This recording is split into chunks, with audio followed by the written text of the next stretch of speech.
Czy byliście na Roztoczu? Czy wiecie, co warto odwiedzić w krainie wąwozów lesowych i dlaczego Lublin inspiruje? To będzie film o 3 szczególnych regionach lubelskiego. Najpierw udamy się na przepiękne Roztocze, następnie do inspirującego Lublina, a na sam koniec do krainy wąwozów lesowych.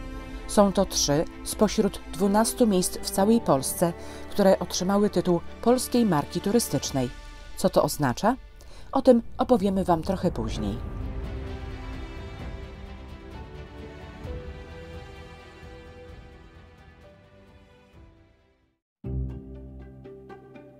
Zacznijmy od pierwszej odwiedzonej przez nas miejscowości, od Józefowa na Roztoczu. To był przedsmak tego, co nas czekało w kolejnych miastach i miasteczkach.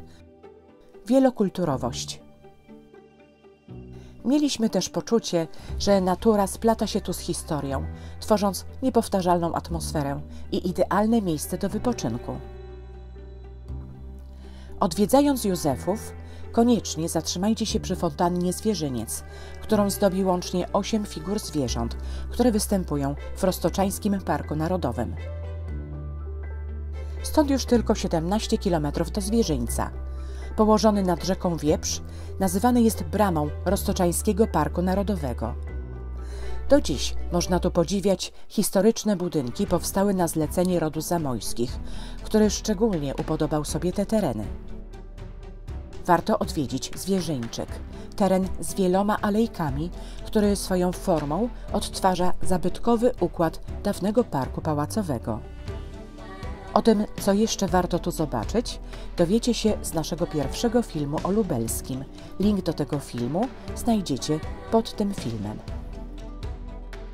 W Zwierzyńcu ważone jest najbardziej rozpoznawalne lokalne piwo – Zwierzyniec. W sierpniu odbywa się festiwal filmowy o nazwie Letnia Akademia Filmowa. Są tam też zachwycające stawy echo, powstałe 100 lat temu. Jest tam piaszczyste kąpielisko i mnóstwo lasów. Aż 94% powierzchni Roztoczańskiego Parku Narodowego stanowią lasy, co czyni go najbardziej zalesionym parkiem w Polsce. Kolejnym miejscem, które na Roztoczu trzeba koniecznie odwiedzić, jest Szczebrzeszyn. W tym niedużym miasteczku z bogatą historią, ciekawymi zabytkami i piękną okolicą ma się poczucie, że czas płynie wolniej. Jest to idealne miejsce do nieśpiesznego podróżowania, czyli slow travel, bez masowej turystyki i przesadnej komercji. To tu w sierpniu odbędzie się festiwal Stolica Języka Polskiego. Miejsc, gdzie historia przeplata się z naturą, jest na lubelskim Roztoczu znacznie więcej. Planując trasę, koniecznie zajrzyjcie na tę stronę. Po mnóstwo podróżniczych inspiracji. Tymczasem zabierzemy Was do Lublina. Kto był w Lublinie, ten wie, że piękną stolicę województwa lubelskiego nie da się zobaczyć w jeden dzień i pokazać w kilku minutach filmu. Pozwólcie, że pokażemy Wam kilka najważniejszych naszym zdaniem miejsc do zobaczenia. Lublin można zacząć poznawać od punktów widokowych, takich jak położona obok katedry wieża trinitarska, Wzgórze Czwartek lub z mostu łączącego lubelski zamek z Bramą Grodzką. Sam zamek to dość niezwykła budowla. Większa jego część to budynki powstałe w latach 20. XIX wieku na miejscu Zamku Królewskiego, mającego swoje początki za panowania króla Kazimierza Wielkiego. Nowe budynki w stylu neogotyckim zostały zaprojektowane jako więzienie i pełniły tę ponurą rolę do 1954 roku. Następnie zostały przekształcone w siedzibę Muzeum Narodowego, mieszcząc różnorodne i ciekawe zbiory. Jest tu nowocześnie prezentowana prehistoria, zbiory malarstwa zachodnioeuropejskiego oraz polskiego z dziełami m.in. Jacka Malczewskiego i Stanisława Wyspiańskiego. Jednym z najbardziej eksponowanych dzieł w tej części jest Unia Lubelska autorstwa Jana Matejki, przypominająca o tym, że to w Lublinie powstała Rzeczpospolita Obojga Narodów. Od niedawna ozdobą muzeum jest cała wystawa z dziełami Tamary Łępickiej, a wystawy czasowe, jak obecna, poświęcona polskim kobietom malarkom, cieszą się dużym powodzeniem. Z dawnego zamku pozostały jednak dwa bezcenne budynki. Pierwszym z nich jest pochodzący sprzed czasów Kazimierza Wielkiego, jeszcze z XIII wieku donżon, z którego szczytu rozpościera się kolejny piękny widok na Lublin, oraz kaplica Trójcy Świętej. Gotycka kaplica, zbudowana za czasów Kazimierza Wielkiego, to wyjątkowe dzieło. Jej wnętrze zdobią wspaniałe malowidła w stylu rusko-bizantyńskim, ufundowane na początku XV wieku przez Władysława Jagiełłę.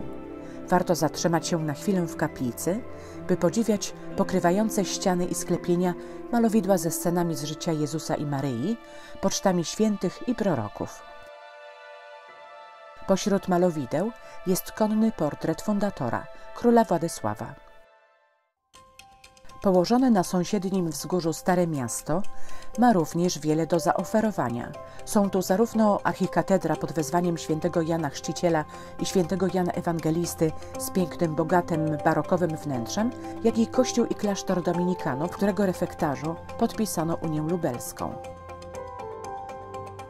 Ciekawe są również pozostałości murów miejskich z jedną z baszt oraz dwiema bramami, Grodzką i będącą jednym z symboli miasta, bramą krakowską. W jej wnętrzu znajduje się oddział Muzeum Narodowego, poświęcony historii miasta, a z najwyższego poziomu przez okna można podziwiać widoki na Stare Miasto. Jest wreszcie rynek z przyległymi malowniczymi uliczkami. To właśnie na rynku w kamienicy Lubomelskich można poznać historię Lublina, opowiedzianą w niezwykły sposób poprzez legendy. To teatr Imaginarium, mieszczący się w podziemiach kamienicy. Przechodząc przez kolejne pomieszczenia, można się poczuć jak widzowie Teatru Lalek, gdzie opowiedziane są legendy, między innymi o powstaniu Lublina, o Czarciej Łapie czy wielkim pożarze miasta. Pod kamienicą Lubomelskich znajduje się także niezwykła piwnica pod Fortuną, pokryta XVII-wiecznymi malowidłami, rzadkim przykładem świeckich malowideł mieszczańskich. To nie jedyne dostępne w Lublinie podziemia. W budynku Trybunału, czyli dawnego ratusza, stojącego na środku rynku, znajduje się wejście do liczącej 280 metrów długości trasy podziemnej, prowadzącej pod piwnicami lubelskich kamienic. Droga ta wiedzie labiryntem korytarzy i pomieszczeń. Na trasie prezentowane są m.in. dwie makiety pokazujące Lublin oraz inscenizacja pokazująca wielki pożar miasta w 1719 roku. Trasa podziemna kończy się na placu po dawnej farze, skąd rozciąga się kolejny piękny widok na miasto. Lublin można zwiedzać na własną rękę, ale również z przewodnikiem, biorąc udział w cyklu spacerów Poznaj Lublin z przewodnikiem. Więcej na ten temat można przeczytać na stronie Centrum Inspiracji Turystycznej. Do dyspozycji turystów jest wiele użytecznych aplikacji, jak na przykład ta czy ta. Zwiedzając Lublin, odnieśliśmy wrażenie, że tydzień byłby zbyt krótkim okresem czasu, by to miasto porządnie poznać. Tu się mnóstwo dzieje. W dodatku Lublin został ogłoszony Europejską Stolicą Kultury 2029 roku. I na sam koniec zabierzemy Was do krainy lesowych wąwozów. Jest ona położona w zachodniej części województwa lubelskiego, a jej nazwa nawiązuje do największego w Europie skupiska lesowych wąwozów. Wąwozy różnią się od siebie długością, głębokością i szatą roślinną. Najbardziej znane miejsca w tym regionie to zabytkowy Kazimierz Dolny, uzdrowiskowy Nałęczów, Puławy, Wojciechów z Muzeum Kowalstwa, Wąwolnica czy renesansowy zamek w Janowcu. Warto odwiedzić Muzeum Kowalstwa w Wojciechowie. Jest to jedyny tego typu obiekt w Polsce. Zajmuje najwyższą kondygnację wieży ariańskiej. Można w nim zobaczyć w pełni wyposażoną starą kuźnię z paleniskiem, kowadłem i miechem kowalskim, a także kolekcję narzędzi kowalskich i rolniczych. Stamtąd warto się udać do uzdrowiska w Nałęczowie, które powstało w 1817 roku, kiedy to odkryto wody o walorach leczniczych. Co roku organizowana jest tu majówka z panem Prusem. W Muzeum Bolesława Prusa odbywają się tego dnia prelekcje, wernisaże czy spektakle, a także spacer z Bolesławem Prusem po Parku Strojowym. Podróżując w kierunku Kazimierza Dolnego, warto odwiedzić wąwóz Lipinki koło Wąwolnicy, położony na dawnym średniowiecznym szlaku z Kazimierza Dolnego do Lublina. Wąwóz Lipinki ma około kilometra długości i maksymalnie 13 metrów głębokości. Można go pokonać pieszo, jak i samochodem. Kazimierza Dolnego nie trzeba specjalnie reklamować. Poszukując większego spokoju, warto to miasteczko odwiedzić poza weekendem. Na drugim brzegu Wisły leży Janowiec, malownicza nadwiślańska wieś, która słynie z ruin XVI-wiecznego zamku obronnego Firlejów i Lubomirskich, który już być może znacie z naszego pierwszego filmu o lubelskim. Pokazaliśmy Wam wybrane miejsca położone w 3 wyjątkowych regionach lubelskiego, które otrzymały tytuł polskiej marki turystycznej. W województwie lubelskim mamy 3 na 12 istniejących marek turystycznych. Jakie korzyści przynosi tytuł marki turystycznej poszczególnym regionom bądź miastom? To prawda, tym tytułem zostały nagrodzone 3 obszary dobrze zarządzane, które mają bardzo profesjonalnie prowadzony marketing.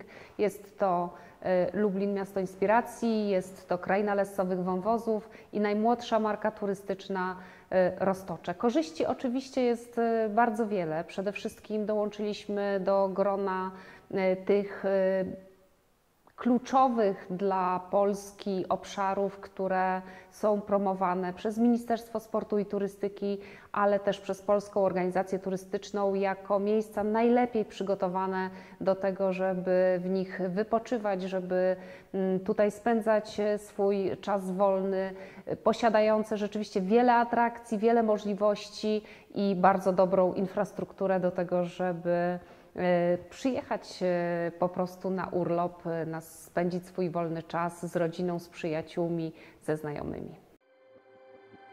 Co to jest marka turystyczna? Jest to projekt opracowany przez Ministerstwo Sportu i Turystyki we współpracy z Polską Organizacją Turystyczną, który zakłada stworzenie pakietów produktów turystycznych, tworzących jedną spójną całość promowaną jako marka turystyczna. Mówiąc bardziej zrozumiale, jeśli jakieś miejsce czy region otrzymał tytuł polskiej marki turystycznej, to potencjalny turysta może mieć pewność, że w danym miejscu znajdzie odpowiednią infrastrukturę turystyczną, ciekawe atrakcje, ofertę kulturalną, miejsca noclegowe oferujące wysoki poziom usług, produkty tradycyjne i lokale gastronomiczne, gdzie tych produktów będzie mógł skosztować. Łatwo będzie mógł zaplanować swój wyjazd, korzystając ze stron internetowych każdej z marek. A przybywając już na miejsce, może odwiedzić liczne punkty informacji turystycznej, gdzie otrzyma wszystkie potrzebne mapy, broszury i informacje. Niektóre marki turystyczne dopiero powstają, np. Polesie czy Kraszczady. Czy wiecie, gdzie to jest? To obszar obejmujący część powiatu krasnostawskiego. Chodzi o wspólne działania ze strony prywatnych przedsiębiorców, jak i stowarzyszeń, gmin, fundacji, by wypromować dane miejsce w profesjonalny sposób i zachęcić turystów do jego odwiedzenia. Chodzi też o ochronę dziedzictwa kulturowego i przyrodniczego. Lubelskie jest niesamowicie urozmaicone. Tu znajdziecie wszystko, czego potrzebujecie, by odpocząć, ale i w aktywny sposób poznać ten region.